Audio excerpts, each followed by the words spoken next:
Hey, everybody, and welcome to the Salmon Cole podcast presented by Black Creek Outfitters. We are currently talking right after the Jaguars lost to the Washington Redskins.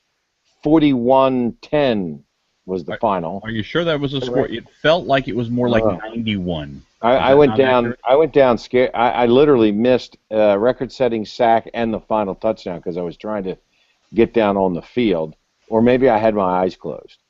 But by the way, if you go into Black Creek Outfitters, stop in and say hi to Joe or John Butler, anybody in the Butler family there, and say, it's just a really good family-owned operation. And I can tell you that other big box stores or some national big box chains have come in and tried to be very competitive. And it's done nothing but enhance Black Creek's business. And I'm not going to say that they wouldn't mind it if they were the only people in town, but I will tell you that it does show the dramatic difference in that kind of situation. If you're looking for that personalized service, somebody who really knows the area, stop in and see the folks at Black Creek Outfit. Before we get into the game, Yeah. I want to start on something positive, happy, upbeat. Clearly, we're not talking about the game. Well, I was just going to say, but you were up there in D.C. That's your neck of the woods in the big picture. As a what do they call it? Baltimorean? I went to Baltimore on. Baltimore. I mean, that's where I went to high school and college. That's exactly correct. Get to see family, friends. How was it for you? Saw some friends. My parents had gone back to Delaware by the time I got there, but it was a very familiar spot. We stayed in a place called the Pooks Hill Marriott, which was in Bethesda, Maryland, and the best man at my wedding used to live in the high-rise that was next door, so I was pretty familiar with the Pooks Hill Marriott. That's good. And you're traveling with the team here this year, as you have so many years. But it's got to be one of the better trips if you can get out and about, not just for you because of the neighborhood, but Washington D.C. is a city. I mean, there's always great things to do if you are like you and I are, kind of history buffs and go see what's going on. Yeah, and a good dining scene too. Oh, big time! And I went into Bethesda last night. Which is very good. There are 200 restaurants now in Bethesda. And one thing, I mean, you talk about the historical aspect. We drove by what used to be called Bethesda Naval Hospital, pretty famous facility. Oh yeah. Walter Reed has closed in downtown Washington and has moved out there. So now I think it's called Bethesda Naval at Walter Reed. The whole thing is the Walter Reed Hospital. So apparently the traffic there in the morning is just unbelievable because they have to check on every car. As you can imagine, yeah. Nonetheless, yeah. All right, there is an obvious storyline that we'll get to in a minute. But let's talk about where this team is right now without bringing up the first-round pick for the time being, because we'll get there. But, this team has so little margin for error. I think I tweeted this out. I think their roster is better this year than it was last year, but they have so little margin for error that when they get one injury here or one injury there, boy, it can spiral in a hurry. And I think the other thing, Cole, is that you have to look at where things start in that league, and it starts up front. I mean, it starts both on the offensive and defensive line. And Gus Bradley obviously admitted that after the game, clearly the offensive line just had a horrendous day. I think you may never see Luke Bowanko leave the field after that. I think you may see Sam Young get some time. Until out Pastore there is healthy, right? Until Pastore is healthy. Yeah. So. All right, so the offensive line doesn't do their job. They suffer 10 sacks. They have virtually no running game whatsoever. And if when you go back to the Eagles game and they talked about Chad Henne and this and that in the second half, and there were 3 critical drops. And the thing that I wrote about this game is the thing that I learned from covering the NFL for 34 years now is that when you go back and look at a game, you go back and look at a game, the game sheet that they hand out, you can literally point to plays, 3 or 4 in a game, that changed what happened in the game. Watershed moments. Watershed moments. That's pretty. That's pretty good. That's not the case in college. And one of the reasons is because in college they're running 80 plays per team. And a lot of the times you have a team that's just so much better that the key play was when the bus actually arrived at the stadium. Or you have a game like that South Carolina-Georgia game that's 38-35. Those aren't scores. Those aren't NFL scores. Right. The key play in this game happened the first time the Jaguars touched the ball. Allen Hurns is so open that he can't catch the ball. But you say that, and yes, that did change sort of the trajectory at the time. But if he catches it and goes all the way, that doesn't make the offensive line any better. No, I agree with you, but it changes the mindset. It changes the confidence level. On the road, it quiets the crowd right away. There are a lot of positive things. But now what I'm saying is that, that may not have it may not have been a game-changing moment in terms of the grand scheme of things, but when you look at the play sheet and you say, wow, if he catches that ball, a lot of other different things, it becomes a different kind of game. But you know what? That was also one of those things we talked about. The breaks will eventually even out. Sometimes eventually is only a couple of plays later, because on the previous possession for the Redskins, they had a play that should have been a catch. I don't know how. Here's the thing, and you and I mean, you can discuss the rules all we want, but if he's running with the football and is tackled the way that play ended, he's down. Mm-hmm. So the ruling on catching the football and taking the ball to the ground and completing the play must have allowed them to go ahead and keep that from.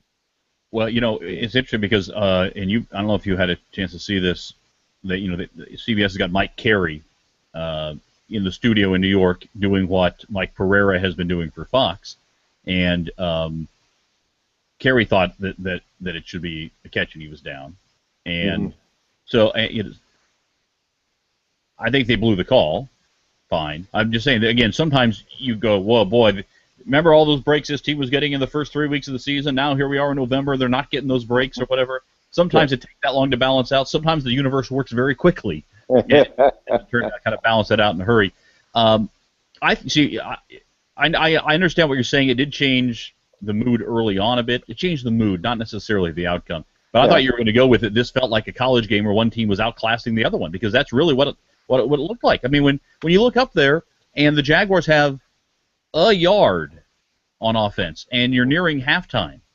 I mean, yard. I tweeted out that after the end of the first quarter, what do you and the Jaguars offense have in common? You both accomplished the same number of positive yards in this game. I will say that the comment that I made during the game that got the most response and most retweets was midway through the second quarter. I tweeted, right now, this feels like one of those college games where one team paid the other team to show up. Yeah, right. Yeah, and I think I responded. So now we pray for lightning, right? Right. Exactly. And it just. And I'm sorry, the Redskins aren't that good. It's not like they're going to the Super Bowl. Certainly not with backup quarterback, backup tight end, and backup wide receiver in there. Yeah, I mean, and so the Jaguars were so out of sync and so lost, and that has to do with. Being young, being not having anything to lean on, no confidence building victories where, okay, I remembered when this happened the last time and we did this and it changed, kind of the way things are going. They got nowhere to go right now. The big thing is that Gus Bradley, after the game, he didn't give us that, let's get better thing. He said, we talk about getting better. We didn't get better today. And it's disappointing since it's between the first and second game, which is traditionally when most of the getting better happens. Yeah, the old cliche of your most improvements between the first and second game. One of the things that really struck me in this was that I think a lot of people thought, boy, this felt like last year. But because of where the Jaguars Groundhog Day last year, and because of where the Jaguars think that they are or thought that they were as a result of their offseason putting improvement in quotes. Mm-hmm. This is the worst loss in the last 2 years. Yeah, And I couldn't agree with you more. And I asked Gus Bradley that. I said, boy, that's a lot of work to have put in, and a lot of money spent and a lot of new faces brought in to have the exact same, not only result, but feel like. And he kind of dismissed that and said, well, we've got to look at the tape. We've got to have, I'm sure there was some consistency out there that we didn't see, blah, blah, blah, blah, blah. But I still think the same thing that you said. That's a lot of money spent. That's a lot of blood, sweat, and tears, to coin a phrase, through training camp and working in new things and all kinds of stuff to lose to a Redskin team that has, as you said, 3 backups in key positions. And I thought, frankly, that it was a poorly executed game on both sides of the football. I thought that the communication was poor with the offensive line. I thought that the play calling was bad, especially early on. Mm-hmm. I mean, there's a point where you can't blame the play calling because the guys are just getting whipped or whatever else. But again, this Toby Gerhart running wide stuff. I don't know. You had a conversation with Tony Baselli before the ball game about at least the outside zone portion of it. But pitch play to Toby Gerhart running wide. I need to ask Jed Fish what gives, because there's got to be some reason that I don't understand for doing that. So that doesn't. The Redskins run that play. They seems like everybody's trying to run that play that what Indianapolis used to run when Peyton Manning would really run down the line and hand the ball off. Stretch play, yeah. That stretch play where you get to the gap there at the tackle, and if you pop it, there's the reason that in theory it's supposed to work is if you pop through that first level, there's nobody there. Yeah. And if you get everybody kind of moving in that direction, even if there are people there, it's a 3-4 yard gain. The Jaguars' problem is as you said, there's not good enough communication on the offensive line to not allow the backside defensive end or the backside linebacker to come and make the play. By the time Gerhart gets to the line, that is part of it. Somebody's on him. That's part of it, but I don't mind the outside zone. I don't mind the stretch play because as much, even though that's a play that is designed for the cutback. And you think of some of the great cutback runners. That's a play that Fred Taylor was great at. That's made for a Fred Taylor, or that's made for a Priest Holmes, or somebody who is going to get in there, stick his foot in the ground, and cut it upfield and make a big play on it. Mojo when he was younger, that was good for him. It's the pitch play. It's the toss wide to get. I mean, Toby Gerhart is a inside to me, and I may be wrong on this, but Sam, tell me if you disagree. Toby Gerhart is a between the inside knee of one tackle to the inside knee of the other, that's where he's going to get his work done. It's not running outside wide of the tight end or running to the edge. I agree with that. And I will say that offensive coordinators try to do some things to set other things up. I don't know what Jed Fish's thought process is there, but I do know that Toby Gerhart has his best success when he starts running north-south at the line of scrimmage. Okay, he moves. He's a big enough guy, strong enough guy, fast enough guy to move the pile forward, and if there's a hole there, he can slip through it. But the Jaguars haven't given him that much of that opportunity. Although my seat was kind of in the end zone in this game, there wasn't a lot there in front of him. But there were some times where he lacked that vision that you see the great backs have. There was a play in the second half, Sam, that tell me if you remember this play. Jaguars are moving left or right as we were watching it on television. And can't remember if that's third or fourth quarter right now, but Gerhardt's running, and he runs into the line, and the defensive end, right defensive end of that side, crashes down. And the one where if he goes left, he's still running. He's got he's in Alexandria. And exactly, and he runs. He literally ran right into our whoever's Jokel over there. Mm-hmm. And if he steps left, and I said, wow, that's weird. That's either he doesn't have that kind of vision that, as you mentioned, backs like Fred Taylor had, or he's not 100% physically where he can't make that cut this week. Yeah, for the I don't know what it is. It was disappointing. All right, let's talk about the quarterback. All right. Because you have to. And again, you and I both. I want to kind of set this. There's such emotional reaction there was on Twitter during and after the game as well, and I was trying to kind of set this. I would have started Blake Bortles in the opener. Mm-hmm. I thought you were going to win the same number of games with Bortles as you were with Henne for different reasons. So I don't think he's as delicate as Blaine Gabbert was, where you'd worry about him getting hit and having his psyche ruined. He doesn't strike me as that kind of guy. And physically, he's thicker and more sturdy, and all the comparisons to Roethlisberger and so forth.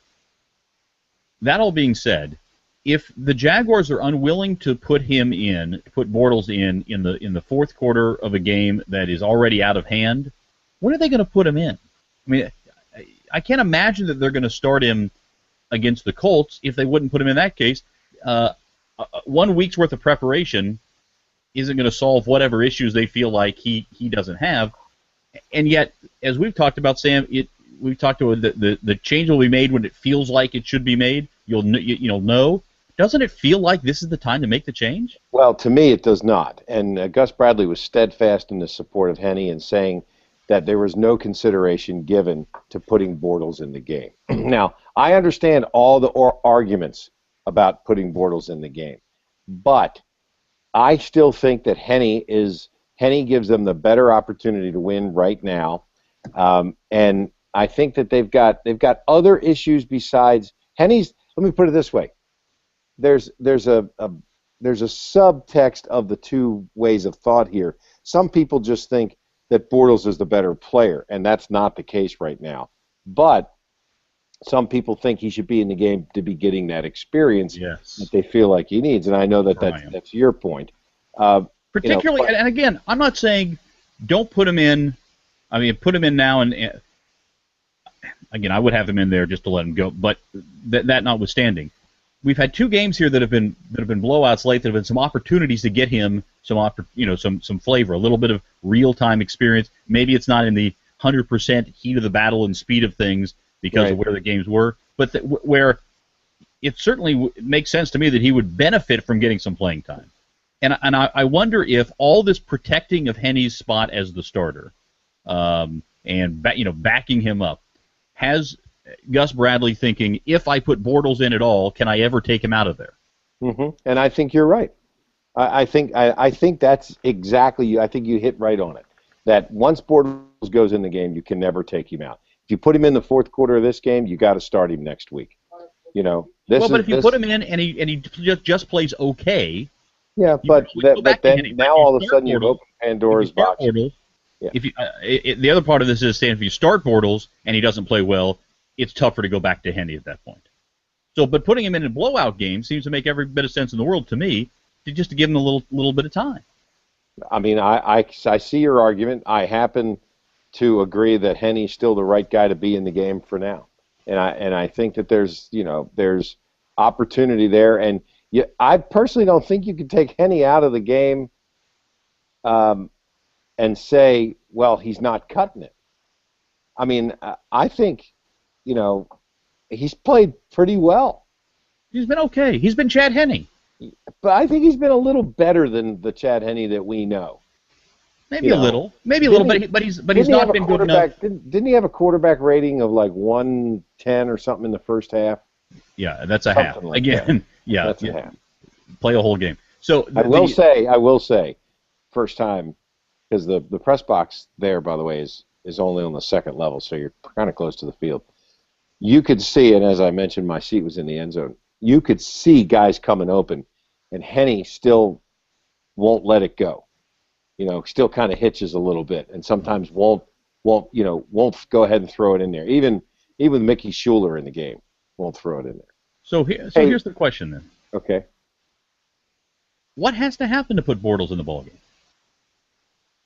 Well, I think that I think what's going to happen is that it's going to happen when they have a whole week to kind of deal with the whole Bortles in the game thing. They're going to announce him as a starter. They're going to tell Chad. They're going to, Chad's a popular guy on the team. I mean, players like him. And by the way, I don't think, Sam, that Henny is the sole reason the Jaguars have lost embarrassingly. No. I agree with you. I get exactly what you're saying, and there's a part of my brain that agrees with you. That, I'm going to win the rest of that brain over here in the next couple of weeks. Put the guy in the game, but as of right now, it's Henny's the right guy to be in the game right now. I'll just say that. I'd put Bortles in. I don't think you have anything to lose at this point, and get the home fans fired up. All of that is true. So, did Gus Bradley call timeout at the end of the game before Alan Hearns got hurt? He called it at the end of the first half on a weird situation. Well, and a lot of people didn't understand that, and that was the right call, because if the Redskins had got the snap off, the Jaguars had no idea what they were doing. Right, but the Redskins didn't look like that. To me, it was the right call if the Redskins were doing something they weren't doing, which was looking organized at the line of scrimmage. So at the end of the game, Bradley calls a timeout with like 23 seconds left or something, or whatever the number was. And I just thought, boy, what? Yeah, I disagree with that, and then Hearns gets hurt, and that looks serious, by the way, when they took him off the field. That did not look good at all. And the other thing is that, I mean, I got to stop looking at the lines, because Bradley kicked a field goal there. I mean, like 31-10 is different than 31-7 at that time. When was that field goal kicked? It was 34. Yeah, it was 34-7. Yeah. And he kicked the field goal with about 3 minutes to play. So 34-10 is a better score than 34-7? Right. I mean, it was the Jaguars had gotten sacked. It was a fourth and long situation. But wouldn't you try to throw the ball in the end zone there at the very least? Something. Yes, there are a lot of things that I would have done that aren't being done right now. So I mean, for whatever it matters. Let me check and see on the timing of it. I'll just pull that up here as we're talking, because that's certainly something that part of that may be part of a young coach making these decisions. It's going to be 6:50 to play in the game, so not quite as late. Okay, but still. Still with plenty of time for the Redskins to drive right down and score again after that. Yeah, so. Yes, they did. And a Silas Redd sighting. Silas Redd Jr. Silas Redd Jr., is that who he calls himself now? Yeah, that's the rage in the league. Yeah, there are a lot of juniors. A lot of juniors, a couple seniors. I guess I should start calling myself Sam Kavaris Jr. How about the second? Like Kellen Winslow was Kellen Winslow the second. Yeah. No, but I'm actually a junior, named exactly after my father. Okay. Just like my dad, I do not have a middle name. So. I'm waiting for somebody to be the fourth and really sound aristocratic. That's right. I like it. You want to make a quick comment on Florida? And I don't know how much of that you were able to see from where you were. Yeah. But they don't have the SEC network in D.C., by the way. But is that right? Yeah, but Kentucky's better than people gave them credit for. Stop looking at the lines of it being, a 28-point underdog or whatever. Florida's not as good. Probably should have been beaten there, particularly in overtime. Clock ran out. Yeah. Scored on fourth down. But where is, Kentucky's getting better. I don't know if this is the whole Southeastern Conference, but clearly Florida is not anywhere near. They don't want a piece of either South Carolina or Georgia right now, that's for sure. And, when you look at that, they look like they're in a different class. Yeah. And, they're a 17-point underdog to Alabama, which just tells me that people don't think Alabama can score a lot of points, because I don't think that – I think Florida is, for some reason, consistently rebuilding, and Gator fans are just going to have to get used to, not winning games 49-3. And if you're playing somebody real. Yeah, well, I don't think this bodes well at all for the rest of the season for Gator fans. If you're a Gator fan and a Jaguar fan, you might have a rough fall. That's tough, exactly. All right, well, that'll do it. Sam's going to go play TV, and And I don't want to be so. I don't want to be so kind of melancholy. I don't even know what this emotion is called, but my main resignation, thing I think, isn't it? Resigned to a fact. Yeah, but what my main thing is? Disappointment. I'm just disappointed because it just, to me, and Chad Henne said it best. The most disappointing thing is I know, Henne said, talking about himself, I know we can make those plays, and we just didn't. Yeah. He said, and that's the disappointment. Making the plays and making them consistently is what separates. Right. That's right. I agree with you. And from a fan standpoint, somebody who observes the team like I do, like you do, I mean, for me anyway, it's incredibly disappointing to watch. And I even asked Gus Bradley that. What's your emotion? Embarrassment, disappointed, mad, disgusted? What are you? And he said, I'm more disappointed than anything because I just feel like that there's a lot of things that you see happening that is not what happens when we practice it, when we teach it, when we coach it, all of that. And to me, that's the most disappointing thing. You're a professional athlete. This is what we pay you to do. Here's how you're coached to do it. Go do it.